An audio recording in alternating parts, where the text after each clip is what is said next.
अचानक ट्रक एक झटका खाकर रुक गया था।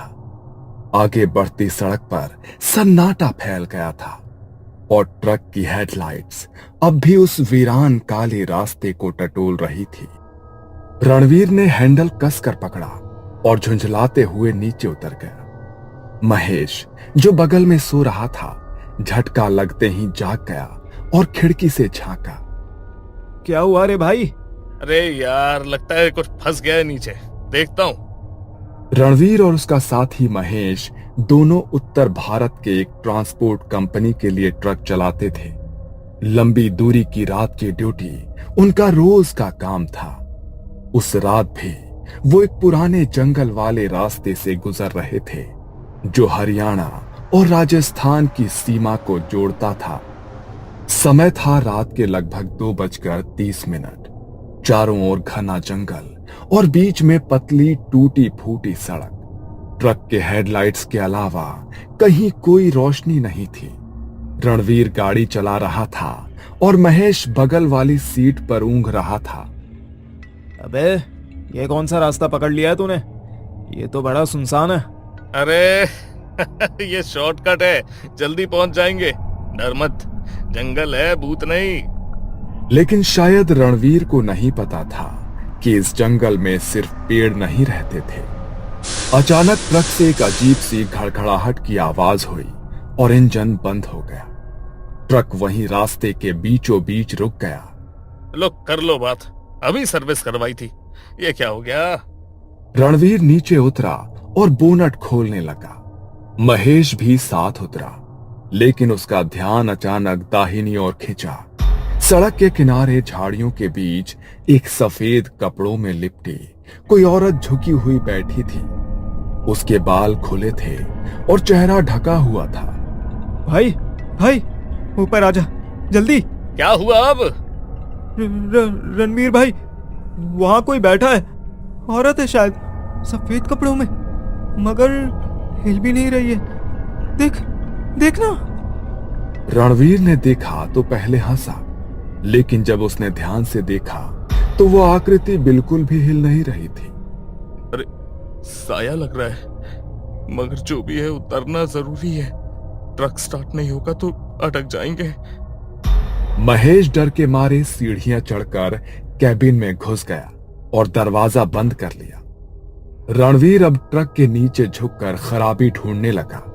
अंधेरे में टॉर्च की हल्की रोशनी में वो कुछ तार टाइट करने लगा। महेश ट्रक के कैबिन में चुपचाप बैठा था। उसकी नजरें अब भी वहीं अटकी थी जहां वो सफेद आकृति बैठी थी। पर तभी वो हिली।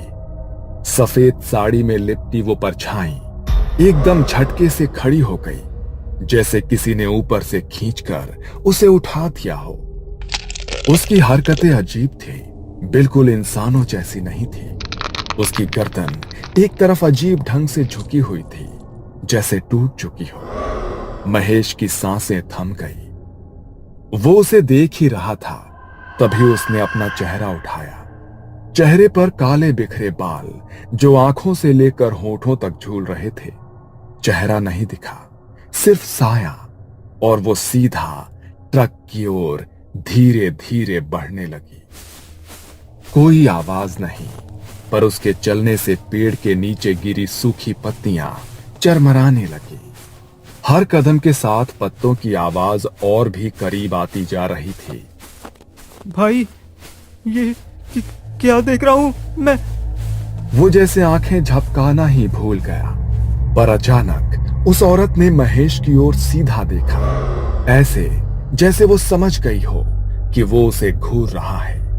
और तभी उसकी चाल तेज हो गई। महेश ने कांपते हाथों से ट्रक का हॉर्न बजाने की कोशिश की, पर उंगलियां सुन्न पड़ चुकी थीं। साहस जुटाकर वो चिल्लाया, आ! भाई, वो आ रही है, कोई है वहां, सफेद साड़ी में, जल्दी कर। रणवीर जो ट्रक के नीचे था, उसके कानों में महेश की घबराई हुई आवाज गूंजी। उसने झट से पेचकस नीचे रखा और थोड़ा मुड़कर देखा। उसकी तिरछी नजर से ट्रक के ठीक सामने दो सफेद पांव दिखाई दिए, लेकिन वो जमीन पर नहीं थे। कुछ इंच ऊपर हवा में तैर रहे थे और वो आकृति झुककर ट्रक की ओर बढ़ रही थी। रणवीर का चेहरा पसीने में भीग चुका था, लेकिन ट्रक को स्टार्ट करना अब जरूरी था। रणवीर अब तक सबसे डरावना अनुभव झेल रहा था। सफेद साड़ी वाली वो परछाई अब सिर्फ 10 कदम दूर थी। वो हवा में तैरते आगे बढ़ रही थी। जंगल में सूखे पत्तों की सरसराहट हो रही थी। रणवीर ने कांपते हाथों से इंजन का आखिरी बोल्ट कस दिया और फौरन ट्रक के नीचे से बाहर निकला। महेश, चाल भी घुमा, इंजन चालू कर। महेश ट्रक के कैबिन में कांप रहा था, लेकिन उसने जैसे तैसे कांपती उंगलियों से चाबी घुमाई। इंजन ने एक झटका खाया और फिर धुआं उड़ाते हुए जोर की आवाज के साथ ट्रक स्टार्ट हो गया। रणवीर की सांसें जैसे वापस आई। वो सीधा दौड़ पड़ा ट्रक की ओर और उसके ठीक सामने वो औरत अब दिखाई दे रही थी। सफेद साड़ी, बिखरे हुए बाल, झुलसा चेहरा और खाली आंखें, ऐसी आंखें जो इंसान के अंदर झांक जाए। रणवीर ने भागते हुए ट्रक की सीढ़ी पकड़ी और जोर से खुद को ऊपर खींच लिया। महेश ने एक झटके में गियर डाला और एक्सीलरेटर पूरी ताकत से दबा दिया। ट्रक जोरदार आवाज के साथ आगे बढ़ा। जब दोनों को लगा कि अब बच गए, रणवीर ने एक नजर पीछे डाली। ट्रक के शीशे से वो देखता है कि वो औरत अब सड़क के बीच खड़ी है और वो उनको ही देख रही है। देखते ही देखते उसकी गर्दन पीछे मुड़ गई, जैसे वो सामने से किसी को आते देख रही थी। भाई, ये क्या था? लेकिन जैसे ही रणवीर ने पलटकर महेश की तरफ देखा और 2 सेकंड बीते, वो औरत शीशे से गायब हो चुकी थी।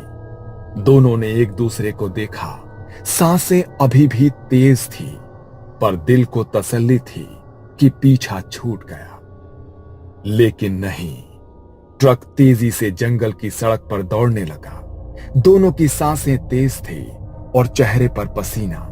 और तभी दोनों ने जैसे ही आगे देखा, सामने सड़क पर वही आकृति फिर से खड़ी थी, उसी सफेद साड़ी में बिखरे बालों के साथ, ठीक उनके रास्ते के बीचों बीच।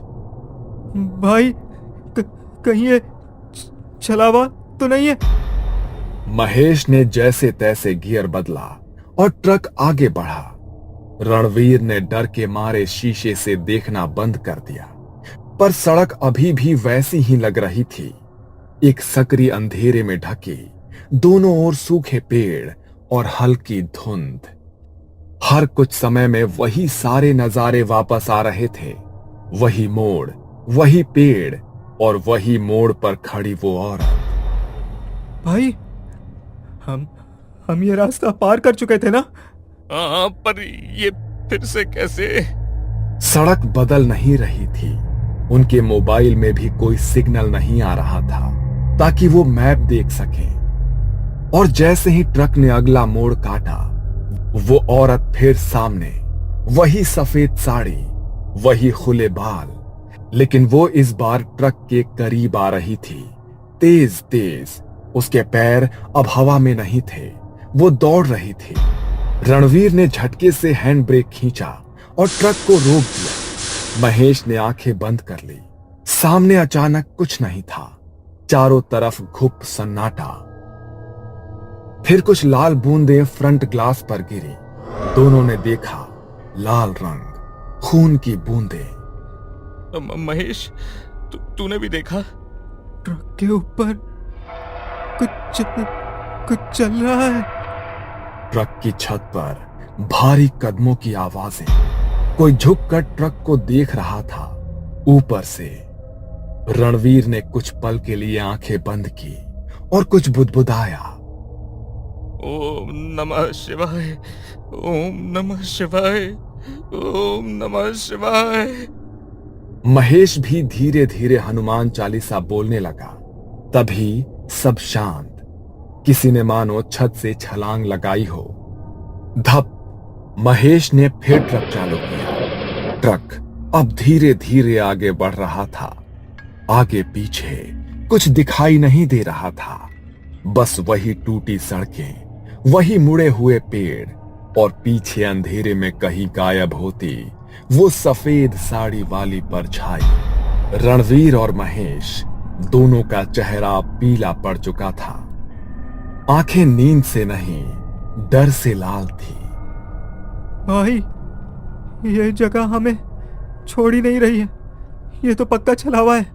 हमें कोई उपाय निकालना पड़ेगा यार, नहीं तो ये रास्ता हमें खा जाएगा। महेश ने गियर बदला। तभी रणवीर को एक पुरानी बात याद आई। उसके ताऊ जी भी ट्रक चलाते थे और उन्होंने एक बार बताया था, अगर कभी रास्ता भटका दे कोई छाया तो ट्रक से नीचे मत उतरना। जहां जगह मिले गाड़ी रोकना और उसमें नीम की सूखी टहनी और सरसों के दाने रखकर जैसे को तैसा कह देना। वो बात उसे अब याद आई और उसी पल उसे ट्रक की हेडलाइट में एक मोड़ पर पुरानी वीरान झोपड़ी जैसी दिखी। रुक, वहीं चल, शायद वहीं से कुछ मिल जाए। महेश डरते डरते ट्रक मोड़ता है और ट्रक उस वीरान झोपड़ी के पास लाकर रोकता है। चारों ओर अजीब सा सन्नाटा, जैसे जंगल भी सांस रोके हो।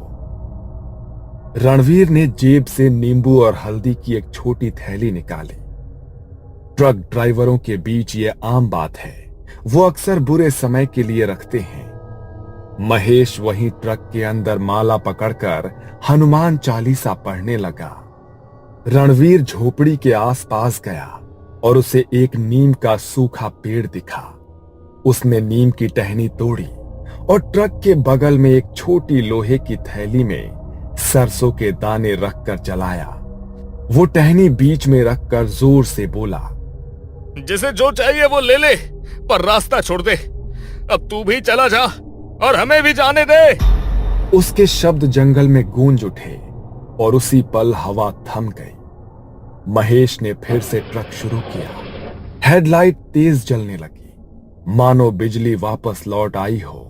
पर तभी ट्रक के पीछे कड़कड़ की आवाज आई, जैसे कोई नाखूनों से मेटल को खुरच रहा हो। रणवीर दौड़ते हुए ट्रक में चढ़ा और दरवाजा बंद किया। पीछे देखा, वही औरत, चेहरा झुलसा हुआ, आंखें अब काली और बालों से खून टपक रहा था। वो अब ट्रक के पीछे खड़ी घूर रही थी। भाई, बचा ले, बचा ले।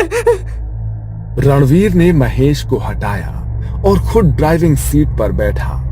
इंजन फड़फड़ाया। एक बार स्टार्ट नहीं हुआ, दो बार भी नहीं, तीसरी बार जैसे किसी अदृश्य ताकत ने धक्का दिया हो। ट्रक स्टार्ट हो गया। वो दोनों चिल्लाते हुए, जय बजरंगबली। रणवीर ने क्लच छोड़ा और ट्रक पूरी ताकत से उस झोपड़ी वाले मोड़ से बाहर निकला। पीछे देखा, वो औरत अब उसी जगह खड़ी थी, पर एक जलती हुई आग की रेखा उसे ट्रक के पास आने से रोक रही थी। रणवीर ने थके गले से कहा, चलावा वहीं बंद गया है, कुछ तो सही किया है हमने। अगली सुबह जब दोनों आगे एक ढाबे पर पहुंचे और वहां चाय पीते हुए होश में आए, तो ढाबे वाले बुजुर्ग से पूछा, भाई, उस जंगल के रास्ते पर कोई औरत दिखती है क्या? बुजुर्ग रुका और फिर कहा, बहुत साल पहले एक दुल्हन को उसी रास्ते में दहेज के लिए जलाया गया था। कहते हैं कि वो अपनी सफेद साड़ी में हर रात लौटती है और जो उसे पहचान ना दे उसे वो रास्ता भी नहीं छोड़ती। रणवीर और महेश अब चुप थे। उनकी आंखों में वो डर अब भी जिंदा था।